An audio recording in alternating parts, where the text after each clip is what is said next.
Hindi kami talaga nagkakaisa ng aking kapatid. Kasi ako aral sa tatay ko, talagang para sa akin, unang-una sa foreign affairs, wag na tayong kakampi, wag na tayo sama-sama dyan sa dalawang dambuhalang magkaaway. Magkaaway. Pagkakilala ko kay Presidente Duterte, magkasama kami sa Congress, classmate ko po siya. Congress? Oo, sa Congress. Nung nag-umpisa ko, nag-graduate siya, nag-expire siya bilang mayor, tumakbo ng Congress. Ayaw niya sa Congress, bored to death. Ayun, kaya na-meet ko siya. Masaya yun nakakatuwa. Tapos, yung papa niya pala, nalaman ko, nagsilbi sa kabinete ng father ko.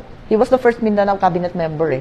The late Vicente Duterte. He was the cabinet member for what used to be called the General Services. Yung National Printing Office, siya nagsimula. Philippine Mint, yung gumagawa ng pera. Siya nag-umpisa lahat noon. Oo, magaling. Oo, kilala siya ng daddy ko kasi matalik na kaibigan ng papa ko, si Senator Almendras, pinsan niya. Oo, magpipinsan yan Tapos si Senator Almendras, yun, barkada ng papa ko. And nakilala niya si Vicente Duterte. Sa bandang huli, nung tumakbo yung tatay ko bilang Pangulo, ang nanatiling governor lang sa kanya, sa buong Mindanao yata, dalawa, iisa na doon, si Governor Duterte. At that time, nakita mo na ng talent. Si Presidente. Hindi! Wala sa isipan ng lahat.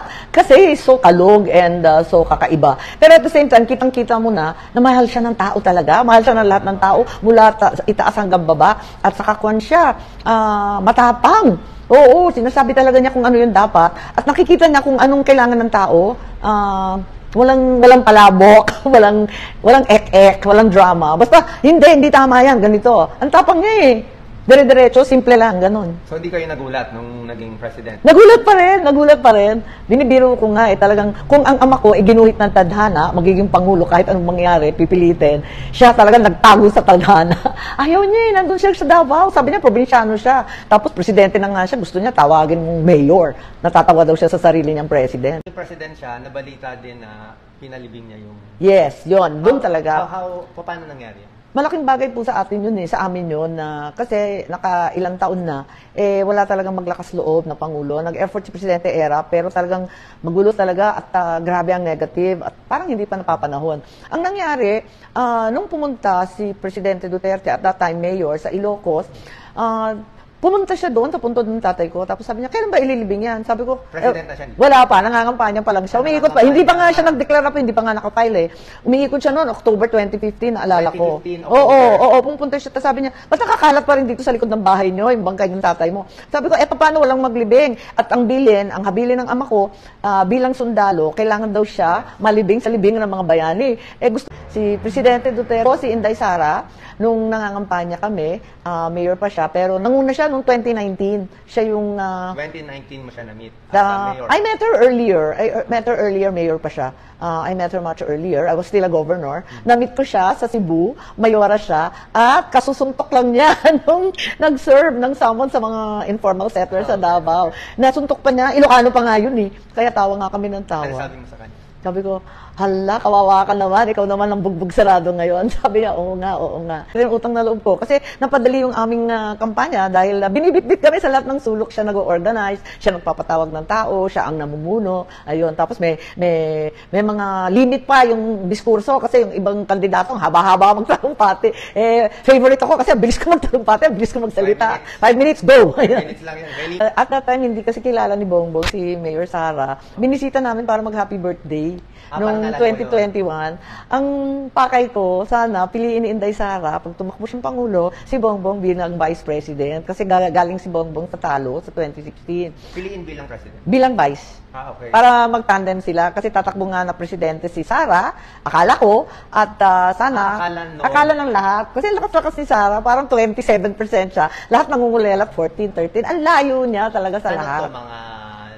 Mga April 2021. She was way ahead talaga naman. Alam naman natin, walk over yon kung tumakbo siya noon. Kayo ang lumapit sa kanya. Oo, kami ni Bongbong pumunta. Sabi ko, mag-happy birthday tayo, baka sakali swertehin tayo. Ang dami pumunta sa Davao noon. Lahat nag-audition para maging vice. Tapos, yun nga, ang nangyari, ayaw na ni Sara na tumakbo. Hindi na niya gustong mag-president o vice president man. Sabi niya, hindi bale na, dito na ako sa Davao, walang gulo, ako magme-mayor. End of story, ayoko na dyan, magulo. And, nung nangyari yun, sinabi ko sa kanya, Huwag ka naman ganyan. Lahat umasa sa'yo. Huwag kang paasa. Huwag kang ganyan. Mag-vice president ka kaya. Ayun, sabi niya, tumakbo na kayo. Ganyan, kayo na tumakbo dyan. Tapos nag-file si Bongbong. Sabi ko, kakaya naman to. Wala naman siya kasama. Samahan mo na lang. Ayun. Tapos after a while, na-convince din. At pumayag siya na mag-vice. Ayun. Kaya nga nalulungkot ako ngayon dahil may hidwaan na at yun, nag-resign na sa kabinete. Itong hidwaan, is this ilang percent of misunderstanding lang o baka hindi nagko-communicate? Maraming bulong-bulong? Di ba? Alam mo naman, di ba? Alam mo naman maraming manggagatong. Oo, mga ambisyoso, mga interesado, naiinggit. So sinisiraan yung isa sa isa. At yun, naintindihan namin at nakikita ko naman, grabe naman ang upak, ang banat, ang tiis ni VP. Kaya wala na siguro kailangan magtanong. Obvious naman kung ano nangyari. Pag nakikita ko minsan, Sen. Aimee, nakita ko minsan yung mga Duterte supporters, di ba? Oo. Medyo iba yung mga statement nila sa iyo minsan. Tapos minsan naman yung mga President BBM supporters. Nagagalit rin sa akin. Kaya nga eh. Hirap na ako eh. Tama, kaya nga. Ayan nga eh. Parang hindi ba pwedeng wala na ba, may way naman siguro magkaayusan? I think pag nag-aayusan yung bansa, gaganda naman. Diba? Ayun na nga yung dinadasal ko noon, na magkaroon ng unity team, pag United North, United Solid South, di sana solid na lang lahat. Wala tayong iisipin, kundi kalusugan, kabuhayan, kaunlaran, kapayapaan. Eto nga, nagkagulo-gulo pa, nakakaisa na, marami pang nanira. Nalulungkot nga ako, hindi ko nga alam kung saan tayo patungo ng ganito eh. Balik na naman sa bakbakan. Sa nababasa ko, lahat inaasa sa iyo. Nako! Parang ikaw ang nasa gitna eh, nasa eye of the storm. Doon na nga diba? eh. Close ka sa both sides. Tama. Kailangan talaga magmuni-muni, magkonsulta, at pagdasal, yes, yan ang kailangan ko ngayon. Anong dinadasal mo ngayon? Ang dinadasal ko ang ating bansa, syempre, at wala naman, kundi kapayapaan at bigas pa more, para walang gutom at walang marahas.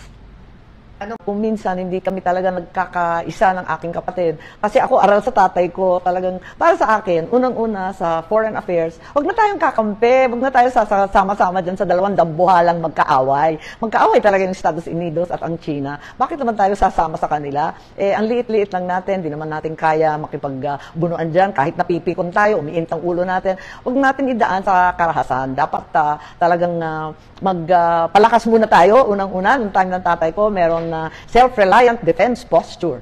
Ayun, talagang meron tayong sariling defense manufacturing. Magpalakas muna tayo, gumagawa tayo ng baril, armas, at iba pa. Ngayon, puros important, nagmamalimos. Ikalawa, makipagkaibigan sa lahat ng kapitbahay muna. Kasi pati yung ASEAN, hindi sang-ayon sa ating papel na hindi tayo neutral. Wag na tayong sumama. Sabi nga, bamboo diplomacy ngayon eh. Dapat kaibigan ng lahat. Oo, flexible.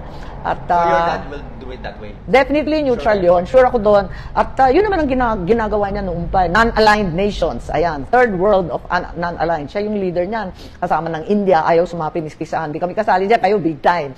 Kami dito lang. Naghahanap buhay lang sa kahit santo ka. Tapos, ikalawa, sa pagkain, palagay ko maghinahon tayo sa pag-i-import. Kasi, yung ating lokal, simutin muna lahat ng lokal at tulungan yung mga magsasaka kasi mamamatay ang bukid at hindi na itutuloy ang agrikultura kapag import ng import. Kasi yung import, kung tutuusin ngayon, mahal din. Saksakan ng mahal ng import, hindi naman bumababa ang presyo. Bagsak tayo ng bagsak ng taripa, taas naman ng taas ang bigat. Ano ba yun? Talagang ibababa. Kaya lang, ang karanasan natin, itong nakaraang 2 taon, hindi masyadong maganda. Nagbaba tayo mula sa 50% taripa, naging 40%. Tapos last year, naging 35%. Ngayon, ibabagsak sa 15%. Pero ang tinatanong ko, bumababa ang presyo ng bigas? Hindi naman bumaba eh. Nag-umpisa sa 34, nag-40, 48. Ngayon, nasa 60, 62 pa. Bagsak na bagsak ng taripa, hindi mo automatic. Kasi sinasamantala rin tayo ng mga nagbebenta. Alam nila, nangangailangan tayo. Tapos, marami pang mga biyahero, middleman, labis-labis ang patong, hindi rin na tatamo yung bagsak sa presyo sa palengke.